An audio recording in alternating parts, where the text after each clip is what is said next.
Welcome to another episode of Empower Apps. I'm your host, Leo Dion. Today, I am joined by Marcin Krzyżanowski. Did I say it right? Almost. Marcin Krzyżanowski. Thank you for having me today. I'm so glad to have you on. I've been following you on Twitter and some of your projects on GitHub, and I'm super excited because we've been chatting about Swift packages and encryption and server side, so it's really great to have you on. I'll let you start by introducing yourself. Hello, my name is Marcin Krzyżanowski. It's a typical Polish name and hard to pronounce as you should be. I am a software developer. I work mostly on iOS and macOS side now, although I'm doing some different projects as well. I did some open source. You may know me from CryptoSwift or some other projects you can find on my GitHub. The link will be probably posted somewhere here. Yeah, and we'll post those in the show notes. Yeah, and I'm quite active on Twitter. I'm oversharing on Twitter. which is the custom on Twitter, I suppose. So one of the projects you mentioned that I've been using quite a bit on some client work and just dabbling into is CryptoSwift, which is really awesome, and folks should definitely check it out. What exactly is CryptoSwift? Before I answer that, I would like to ask you, why did you use a CryptoSwift for? Ooh, that's a great question. So I believe the reason I needed to use it was because I was doing server-side Swift stuff, and a lot of things like the enclave capabilities just aren't there. So I had to use CryptoSwift because it works on Linux, whereas the Apple stuff obviously doesn't. Yeah, that's a good start. The CryptoSwift is a Swift-only implementation of some cryptographic algorithms. Not all of them, just some pretty small subset, because cryptography is a broad topic. And it started a few years ago, like 6 years ago, just right after the Swift was announced.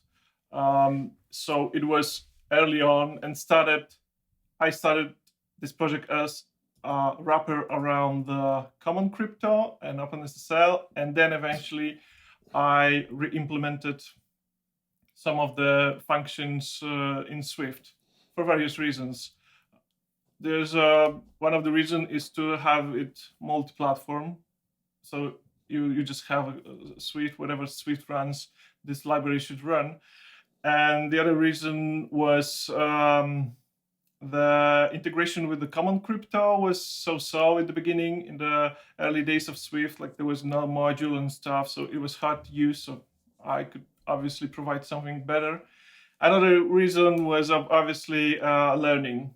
So I knew very little about how the crypto stuff is implemented, and the best way to learn is to do something. To learn by doing. So I started with digests, then I implemented some ciphers, and yeah, it get rolling. After some time, yeah. No, go ahead. After some time, as you may know, this project is named CryptoSwift, and Apple released Swift Crypto. I always have to take a pause because this is reversed. So it's a bit easier now to get the crypto stuff on Swift, although still CryptoSwift has a lot of users, and there are reasons for that, because the API is quite flexible, and I did implement some of the old ciphers that are still in use, and the developers cannot choose what they want to implement, because the server is has a leading role and decide you have to use this encryption schema, and it's not up to you to decide what is deprecated or not.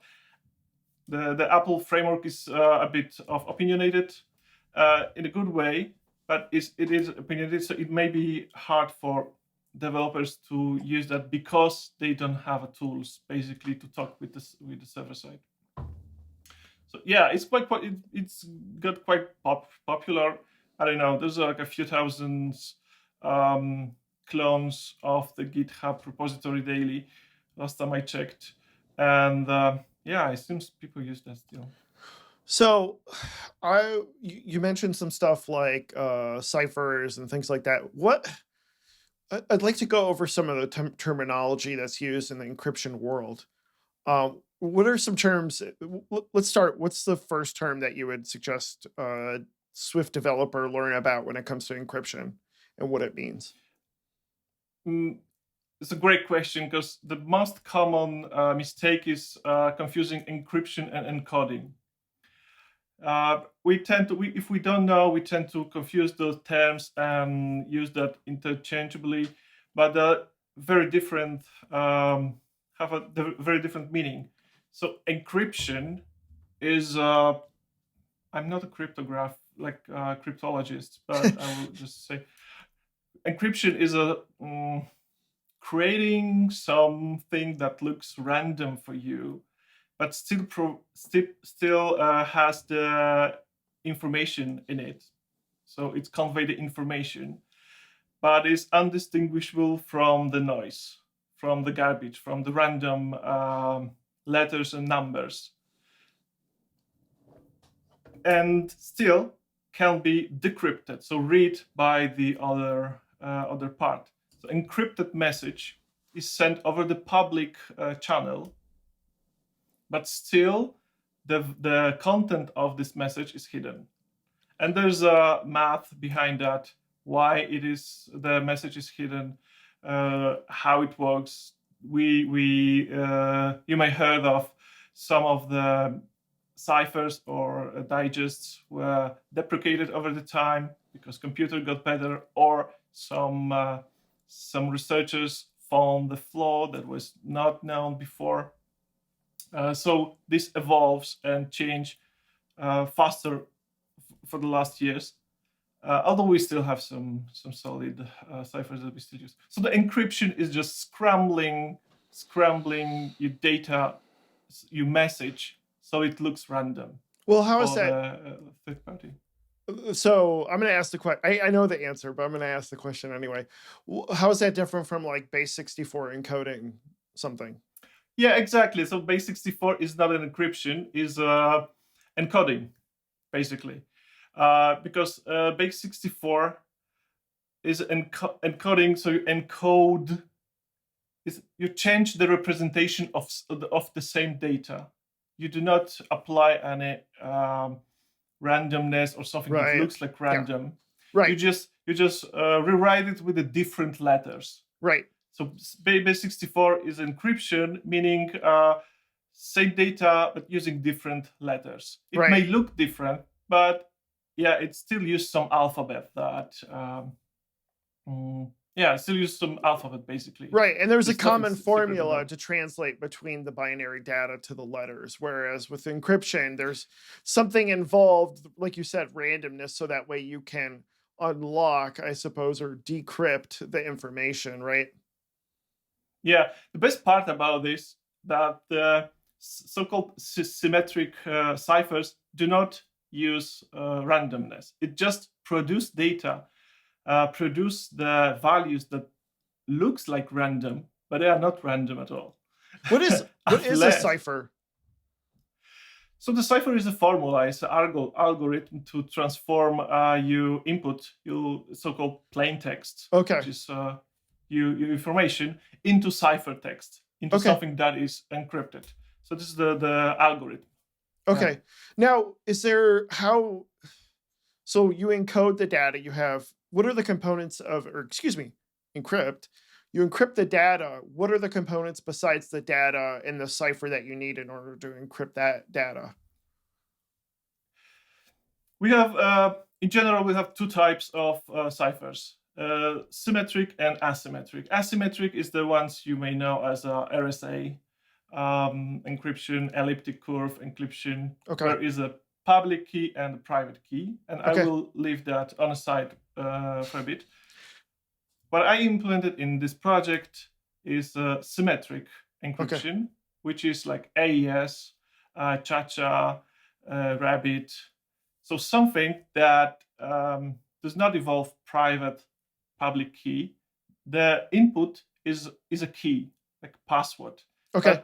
there's a difference between password and a key in practice. Let's say a password may be your last name. Okay. And as long as nobody knows your last name, this is secret. Yeah, better if it is something better. But we have another algorithms called the key derived functions that take your password as input and output some hash value calculated on top of your password that looks like a random, set of bytes. Okay. And the cryptographic key value functions has the characteristics of, it looks like something that is not made by human, that is really random. Right. There's no pattern as much as possible.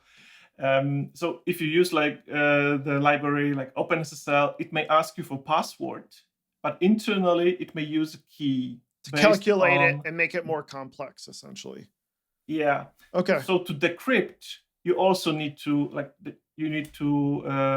use the same key derived function to decrypt the data, because your input is your password. Okay.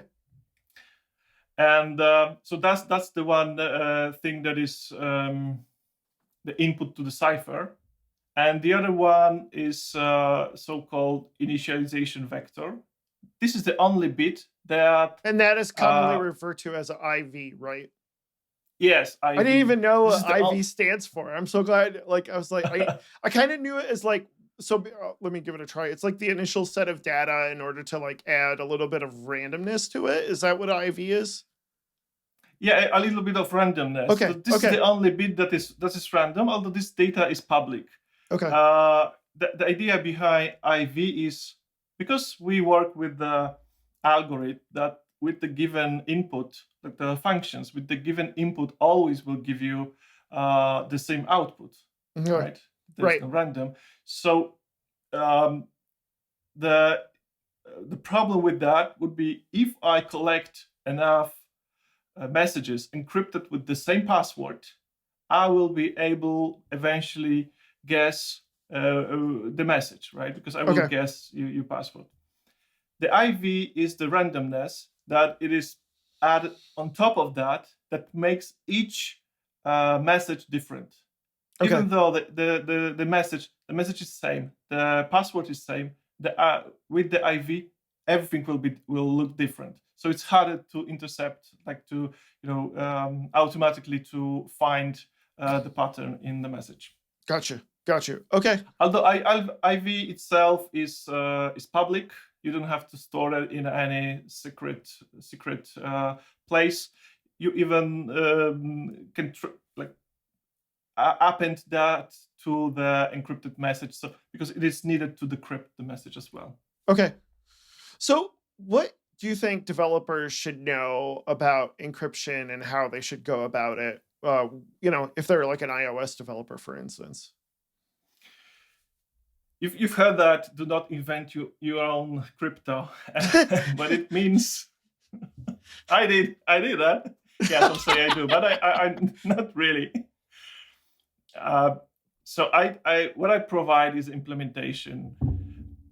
The encryption is a bit more than that. So the encryption is like a schema.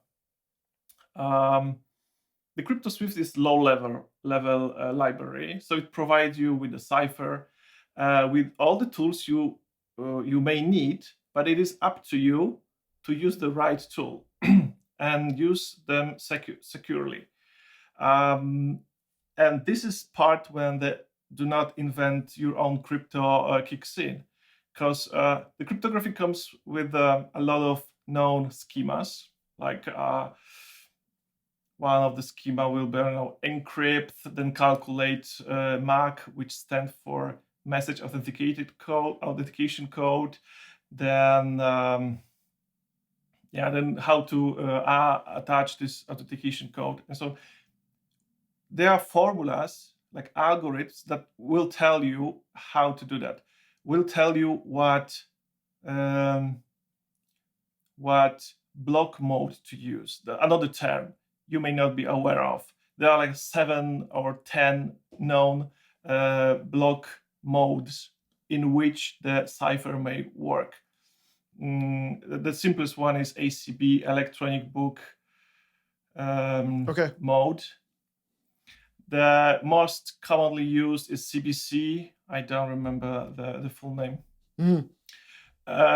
But the most secure is like CF something, CBF, I think. Okay. They are different, and you don't know that. This is where the cryptographers comes in and will tell you, do not use that, use this. Because if you use the ACB, let's say, this is the easiest, even though you still use good cipher, you use it in the wrong way. So it is easy to crack. Okay. So do not come up with your own encryption schema. It's better to find one in a book or something in the paper and use that. So if I was going to encrypt some data, how should I go about it, I suppose? Like, I'll need the data, obviously, the IV. I need to pick what? The password, right? So you know the password, but it should be random. Then you pick the right function. Okay. The short is KDF. Okay. There's like a KDF1, KDF2, and some others. That's key derivation, right? Yeah, key derivation function. Okay. You select KDF2. Okay. It has 2 parameters. One is the IV. Three. No. It just generate the key we will use later on. Okay. 3 parameters. One is your password. The other one, how long is your key on the output. Okay. And what digest you can use. You want to use like SHA1, MD5 or something. As we know, MD5 is not good anymore. SHA1 is not good. SHA2 is good enough, right? Okay. So those are like those are like for hashing, right? Yeah, those are. That's why you'd still use MD5 or SHA, but you would use it in an insecure way. You don't use it like checking if a file download is valid. Okay. Definitely. So it's not used. There are hashing functions that are cryptographic secure, and there are hashing functions that are fast. And those fast we use in a lot of places in programming when the like this cryptography characters is not required, so we can get the conflicts, we can get the duplicate values. We don't care because we handle it in some other way. But in the case of encryption, you definitely don't want to use those. No. In case of decryption, we don't. Right. And okay, so we have a key generated, and now we encrypt. Let's say we use AES, which is the standard cipher. Okay. AES. This cipher is still secure, but we have to choose a length of the key itself. Because it depends. Like AES 128 is not enough, so we go with AES 256. So this is the length of the key. You have to use that long key. Then you have IV, initialization vector. And another thing, it is important to use it from good source, good random source. So you pay attention what is your pseudo value generator. Okay. Either it is dev random or some another. Swift comes up with a good set of pseudo-random functions already. Okay. It appears around, I don't know, Swift 4 or something. And then you can use the same IV throughout your app? Or you should, or you should not? You should only use one IV for one message. Okay, got it. And then you throw it away and use it for the next message. You use a different one for the next message. Gotcha. Okay. Yeah, exactly. So it's unique per message. And the last part is operation mode. The most common is CBC. You don't want you don't really need, well, you may go with that, but you shouldn't. And you should go with something like CBF as far as I remember, or OBF. There are stream-based operation modes. I'm Okay. going too deep now. That's all right. Definitely do not use ACB. Okay. Like ECB. Okay. Do not use it. It's the easiest one. Then the last thing is a padding. Some of the modes may ask you for a padding. Padding is a value that no, it's a schema. It's a algorithm. What to do with the last block of encrypted data, because the ciphers, the algorithm expect that you encrypt in blocks. Okay. Block is like 16 bytes. And the padding is if we have a shorter amount of data, we have to extend that to some full block. Got it. 60 bytes. So what to do? And there are like a zero padding, which puts a zero everywhere. Some PKS something 5 padding, which add byte that is the length of the missing bytes, something like that. It depends on the schema that you use. There is PKS. What is PCKS 5 is like a standard one. Do not use a zero base. Okay. That one is most confusing. So and then you start encrypting. And then then another thing kick in. Okay. So you encrypt, and you send that message. Let's say I encrypt and I give it to you, this blob of data. How do you decrypt that? Well, you have to know password. You have to use the derivation function with the same parameters. Okay. So you get the key, and you have to have a IV, initialization vector. Usually the initialization vector is part of this data I gave you. Okay. So it's like at the beginning or at the end, whatever. So but you have to know how to get it. Okay. Because you need that to decrypt the data. Okay. And that's it. And this is decrypted. Awesome. And we only covered the symmetric or asymmetric? Symmetric, yeah. Okay. Because asymmetric is different. I will try to say shortly. Well, okay. What would be the use case for choosing one or the other? Usually we use both. Okay.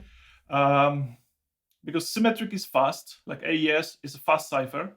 Okay. And asymmetric is slow. Okay. So we use both. And how we use that is we get the asymmetric public private key, and we only encrypt a key for the symmetric cipher with the asymmetric key. Okay. It's not only slow; it also can only encrypt as much data as your private key length is.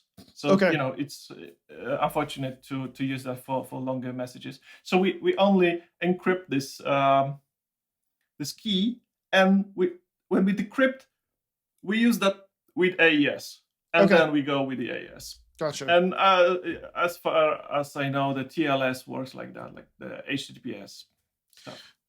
So before we get into WWDC, I wanted to just ask, what are some good resources for developers to learn how to do encryption and really get into it?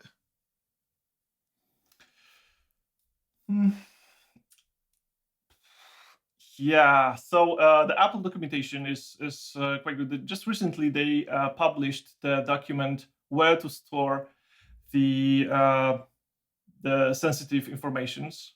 Okay. I will find the link. But yeah, and we'll put that in the show notes. Okay. Yeah. There are books, of course. You can go with the books. I'm looking on my shelf. I think, no, I don't have it here. The book is Modern Cryptography. Okay. I can recommend that. There's well, if you're really into algorithms, there's other book, something with cryptography, like the red one. I will find it and put in the notes, but it's a good one. Okay. Yeah, so books, I guess, and the Apple documentation is quite good about it. You can always check the Stack Overflow, but not Stack Overflow. Stack Overflow, there's a cryptography overflow or something like this. Yeah, yeah, They yeah, have I know what this. you're talking about. Okay, cool. Yeah, and then you can find some useful information. So whenever you not sure what mode you need, or whatever this one of these questions, go there and there will be answer probably. And check out the CryptoSwift README. Seriously, well done. It's very Yeah. nice. Yeah. So yeah, I wanted to talk to you about WWDC, and specifically, I wanted to talk about what is on your developer wish list for this year, or what would you most like or want on that wish list? Well, the Swift UI is evolving, and we're already on a Swift UI 2.0, so-called. Right. It's not version, but and it's still more refinements. So I guess we will get something more stable, especially on the macOS side, which is lacking. Yeah, it's evolving. So yeah, I think we will stabilize. There will be some stable API that we can work on. So that's on the UI side, and on everything else, I'm not really following all the frameworks because it's too much to follow. I Yeah. don't know what's going on in our kids. So it's I funny don't know how, what's like, going on there. every year we kind of binge watch a few of these videos and then we forget about them 6 months later.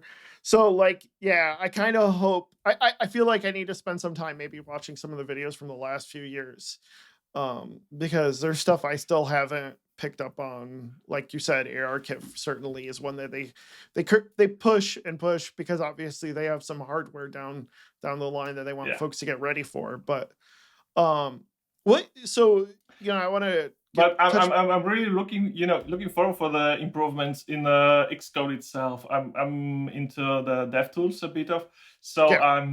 I'm closely looking how it works, how it looks, and I hope the Xcode will get some a bit more love. We got just last year. We've got 2 years ago. When did we got these the previews, the Swift UI and the previews? 2 years ago. That was when Swift UI came out. Okay. Yeah. Yeah, and it's not very stable till today. I work in the project when I'm not able to render any preview in a reasonable time because there's like a 5-second limit, and even on the M1 chip, it still gets a bit longer. Have you tried breaking down your UI into smaller pieces? Does that help with your live previews? I think I do, although I don't know what's going on. It's a macOS. It's a macOS application. Maybe that's related to macOS more than the iOS. But yeah, I found it. I cannot use that feature. The debugger still has some problems. So there are improvements. There's room to improvements, and I'm looking forward to address more of that. Also, the Swift Packet Manager, as we know, thankfully something happened, and a year ago or something, it started to speed up. I don't know if you noticed that. Yeah, no, it's a lot better now. I think I talked about this at Swift Heroes, but for me, like, the biggest pain with Swift packages is some of these repos are massive and it'll take forever for Xcode to check out and fetch. And then once it does that, it's actually not too bad, but it's like the actual, some Swift packages just are so big, they take forever for Xcode to download. Yeah, I remember some discussion around that. I don't know if it's already addressed or not. What it does is it clone the full repo, which maybe not necessarily, because we don't need a full repo. We just need one branch most likely. So it probably can be speed up with recent versions of Git. But other things, they just in Swift 5.5 there will be this plugins, so-called. I know the implementation is already in the repo. It will be with the Swift 5.5. The plugins is the pieces of scripts that you can run along the build process. So it's awesome, right? Yeah. You mean like build tools, essentially, right? Like, I want to run linter. I want to run, whatever, sorcery. Well, I guess sorcery has its own issues, but you know what I Yeah. mean, right? So that is that what you're talking about? Yes, yes. And it's awesome. So it's evolving, and I see some good progress. So I hope we won't have to wait next 5 years to get it Well, somewhere. one thing I was going to mention, and at the time of the recording, we're looking at a release pretty soon of 12.5, but I'm disappointed that there seems to be like some issues with Swift packages in 12.5. As far as like testing, I think, and like it's actually what's pushed me away from trying out 12.5 is the fact that there's issues with Swift packages in the new version of Xcode coming out today or tomorrow at the Yeah, time of the recording. yeah. So there are like two worlds of a Swift Packet Manager. One is the command line, and Right, the other one is Xcode integration. right, And they not necessarily use everything the same, like the same tool, even tools, like a build right, system is different here and there. right. Um, so yeah, the integration, Xcode integration has some flaws, and there's reason for that. Obviously, it's hard to get something new, modern, and fit in an old Xcode project model. So there will be always it's like patching, some old code base. It's hard. We see that it has some sidekicks here and there, unexpected actions that happens after we use the Swift package. Although it's getting better, it's really Yeah. getting better. So Definitely. I wanted to ask you, because one of the big apps that you'd been working on for quite a while is SwiftStudio. How did you come up with that idea, and like where is that project at right now? Yeah, you said I've been working on. Well, I'm. Yeah, I didn't work for the whole time because if I would finish that already. I guess in like 2 years. But yeah, so I started the SwiftStudio project a bit of out of frustration how the Swift package manager works, a bit of out of lack of support of Swift on server by the Xcode itself, especially back then. And the original idea was to have an IDE that has an editor, debugger, and first-class Docker integration. So you can develop your project, write it in, and run on a Docker, and have it all integrated Yeah. with the Swift Packet Manager as a base, because the idea is to have a Swift Packet Manager as a base. And I've got a bit, yeah, I got far with that. Although, yeah, I just needed to get some job, get some money. So I put it on a pause. And just recently, I decided to back to that project, and I'm doing like a rewrite. Also, addressing the old issues that I've got, I learned over the time, and yeah, mostly addressing the old issue. One of the issue was the editor, where I started with the NS text view. The SwiftStudio is Mac application, so I use AppKit.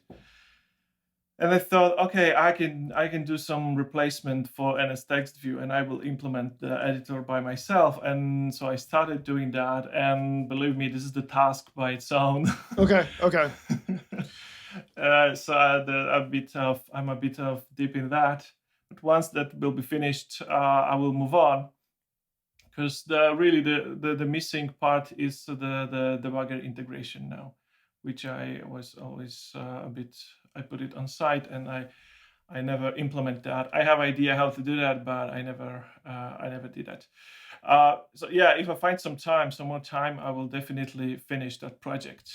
Unless Xcode will take over all the functions. Yeah, we'll see. I love the idea, because I'm like a big fan of like Swift Package Manager, or even like simplifying the Xcode project schema. I've talked about Twist and Xcode Gen and stuff like that. And so like I feel like there's a market there for a tool that just kind of simplifies a lot of what Xcode tries to do for users, because there's just so much C++ and Objective-C cruft in Xcode that it's just not necessary for most developers. So it's cool. It's a cool Yeah, project. I'm really glad somebody's looking into it on their spare time, obviously. I'm not sure. I'm not sure if there's a market, like, market to have it full time. Although I thought that there is, but now I'm not that sure. The competition is strong, but it will be good to have it to release that and see how it goes at least. Yeah. If not the whole project, there are components that the community may want to use. Like, really, I wrote the Docker integration, which is quite useful. I have this editor that may be useful for some, and there's a room to just do it my way, not necessarily the Xcode way. I think about plugins and stuff that will open the tool to others, which is the opposite to what Xcode does now. So yeah, I have some plans. I just need to find more time, I guess. Yeah. Did you want to talk about the online Swift playground or? Oh yeah, we can briefly. Okay. So I need to back to that one. Oh, see, you know Vapor, right? Oh yeah, yep. Okay, yeah. So the online Swift Playground is open source, and I really encourage you to check it out and rewrite the code base to Vapor, because it was written in Kitura. Oh, okay.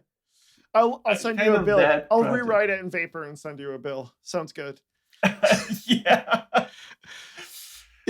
So what's the idea behind Online Swift Playground? Is it is that a project you're still working on, or? I'm not actively working on that. I have this Vapor rewrite on a branch, and if I do that, there will be I will have the opportunity to move it forward, because it works on the compiler level and that, but yeah, especially the UI part of the website would be better, and there are features I could provide.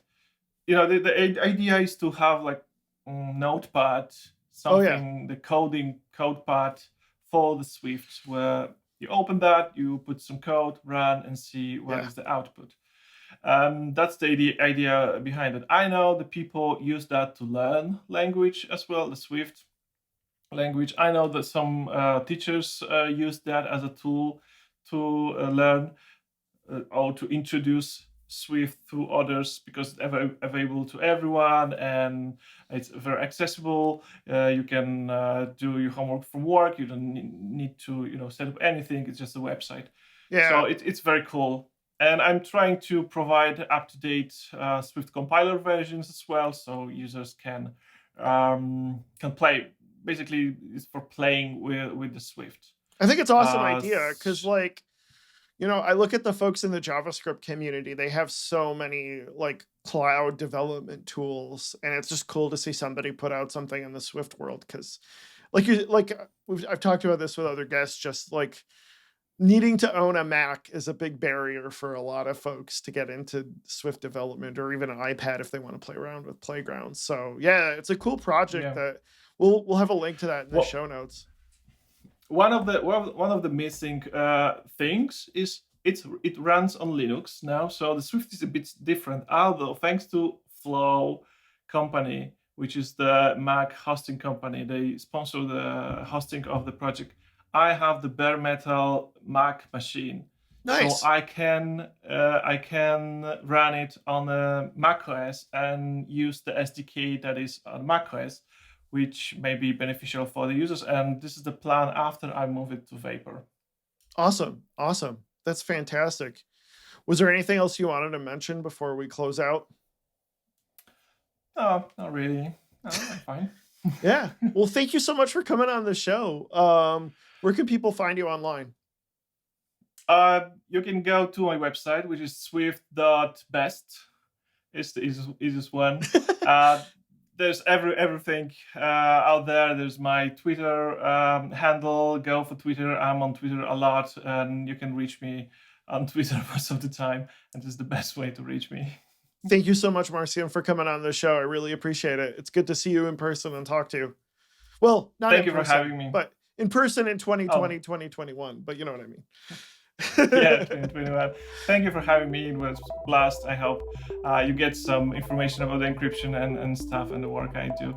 And I really encourage all of you to work on the open source projects, like mine projects, but also the other community projects. It's very beneficial for everyone.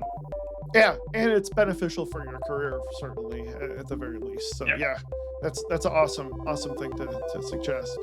Well, folks can find me on Twitter at LeoGDN. My company is Bright Digit. If you can take some time and post a review to Google or Apple Podcasts or Spotify, wherever you're listening to, I'd really appreciate it. Thank you so much for joining me, and I look forward to talking to you in the next episode. Bye. Bye.